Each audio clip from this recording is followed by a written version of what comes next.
Balik lagi nih dengan kami, sahabat Puyuh Jambi dan juga Edi Puyuh Jambi, yang nggak pernah bosan-bosan nih Bang, selalu berbagi untuk kawan-kawan, untuk teman-teman dimanapun. Untuk teman-teman, jika ada pertanyaan, ada penasaran nih kok, ada sesuatu yang mengganjal dan belum jelas, silakan teman-teman bertanya di kolom komentar. Kita akan menjawab berdasarkan pengalaman yang ada. Bang Edi pun akan menjawab berdasarkan pengalaman yang ada. Mungkin setiap orang punya caranya masing-masing dan kami akan menceritakan berdasarkan cara kami, pengalaman kita. Nah Bang, tadi kita sudah banyak sekali membahas judul-judul yang sudah saya sodorkan ke Bang Edi. Bang, ada lagi beberapa yang membuat kami ini penasaran nih Bang. Apa tuh? Gitu. Kita untuk telur konsumsi ya, itu pasti untuk peternak baru ini menjadi sesuatu kekhawatiran. Menghasilkan telur, kita beternak, puyuhnya bertelur, mau dikemanakan telurnya? Pemasaran, penjualan, dan ini menjadi kekhawatiran bagi kawan-kawan. Karena apa? Aku kalau sudah punya barang, ini mau aku jual di mana barang nih? Gitu nah. Nggak mungkin aku tumpuk. Gitu nah. Jadi Bang, coba ceritain ke kami Bang, kasih tahu, ajari kami awal pemasaran telur konsumsi Abang. Kalau di awal gini ya, kemarin ada juga di video saya tuh, di siapa ya yang kandangnya di dekat Jambi Paradis, Alfian. Saya tanya, awal mula kamu ternak puyuh itu masarkan telur itu takut nggak? Laku nggak nanti telurnya sebelum kamu ternak puyuh? Kalau saya sih yakin aja Pak, dia bilang. Yakinnya di mana? Sedangkan kotoran puyuh aja laku kok, apalagi telur puyuhnya. Dia bilang kayak gitu kan. Sedangkan kotorannya aja laku kok, apalagi kok telurnya. Kan lebih dari itu bagusnya kata dia. Iya juga ya. Nah dia bilang gini, kalau yang namanya usaha tuh Pak Edi, ya namanya kita usaha itu kan dua kemungkinan. Ada yang beli, ada yang jual. Kan gitu. Ada yang nyari, ada yang punya barang, ada yang nyuplai. Kan gitu. Nah, kalau awal saya dulu ternak itu memang terpikir seperti itu. Nanti kalau aku ternak puyuh mau jual telurnya kemana ini? Kalau nitip ke pasar gimana? Namanya di awal. Namanya di awal pasti kita kan membabi buta. Bingung ndak karu-karuan ini kemana arah nih?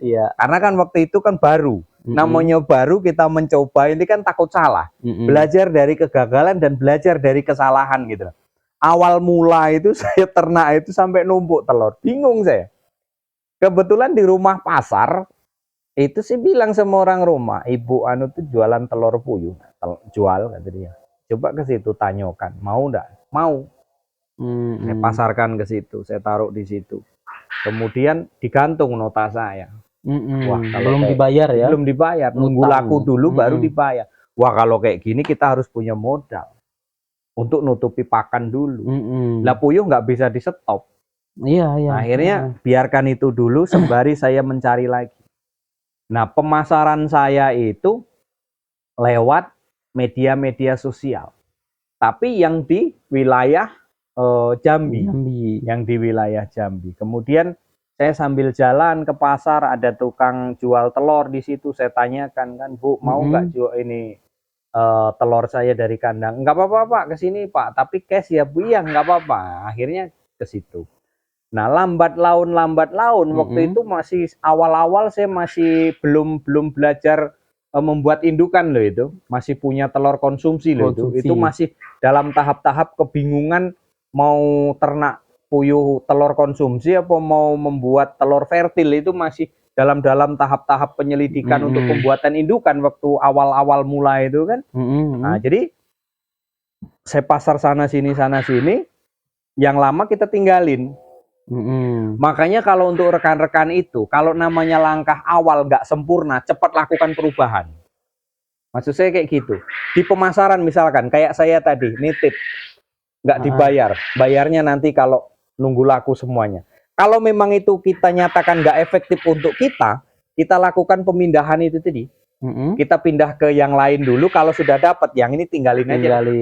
Kan kayak gitu. Untuk sementara menjelang yang lain. Iya, menjelang kita cari lompatan gitu nah maksud saya itu. Kalau untuk pemasaran sendiri ya, kalau untuk sekarang di Jambi itu kan sudah kita mudahkan dengan adanya grup, dengan adanya kelompok, dengan adanya komunitas yang ada di Jambi itu sudah kita mudahkan. Kayak kemarin yang belajar dari sini Pak Iskandar, itu pesen 2.000 sama kandangnya.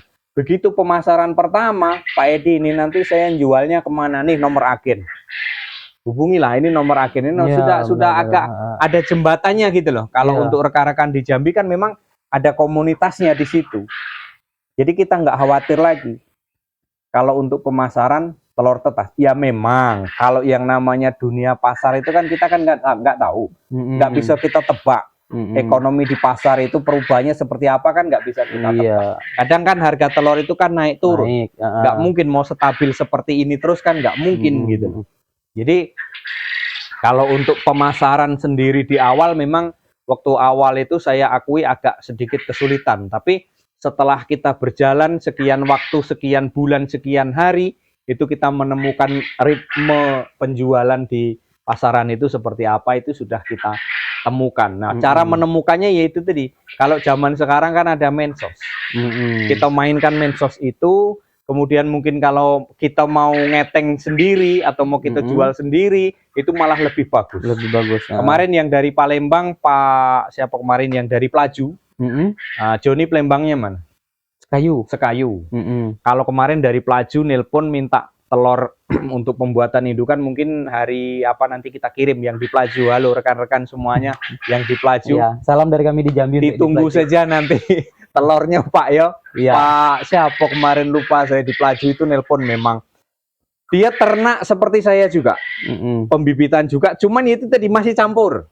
Dia masih campur. Makanya dia pengen, Pak Edi kalau bisa saya kayak Pak Edi dah. Baru nanti saya tahu jantan betinanya. Kirimi telur indukan. Ya sudah besok kita kirim gitu.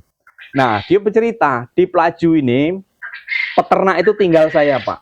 Loh kenapa seperti itu? Yang lain tutup. Nggak tahu permasalahannya apa.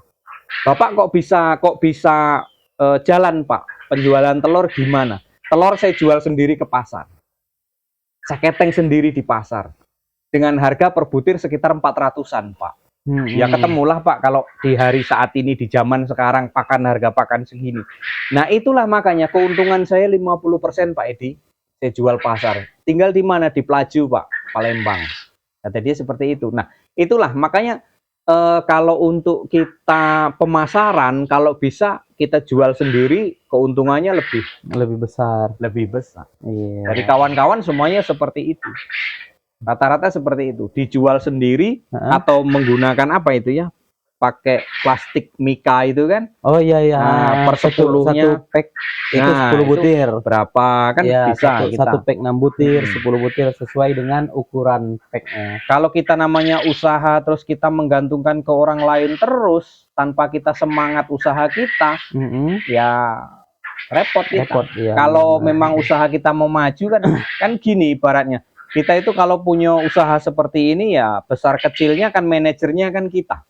Yang ngatur semuanya kan kita.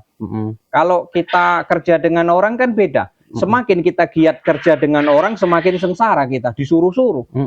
Suruh Pak Edi dia tuh orangnya ngikut manut kok, suruh ke sana ke sini saro gitu. Tapi kalau kerjanya pun lebih bagus katanya. Tapi kalau kita punya usaha sendiri, kita giat dengan usaha kita, insya Allah maju. Semakin kita giat, semakin kita kuat berusaha ya semakin berkembang. Ya semakin berkembang. Karena itu pasti. Ya janjinya juga seperti itu, berusahalah gitu. Nah, jadi teman-teman itulah cerita yang disampaikan oleh Bang Edi kok.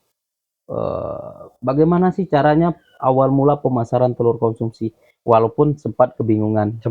Dan rata-rata mungkin bisa saya sampaikan 75%, 80% peternak baru kebingungan berpikirnya seperti itu. Sangat sedikit sekali yang berpikir seperti rekan kita yang di Moro Jambi, yang dia berpikir mohon maaf kotorannya aja laku, kenapa telurnya nggak laku kan gitu. Sedikit sekali yang berpikir seperti itu. Lebih banyak berpikir aku kalau sudah punya telur mau kemana kan gitu. Nah itulah tadi bagaimana cara yang disampaikan dalam Bang Edi, banyak sekali, itu benar-benar bermanfaat ya teman-teman.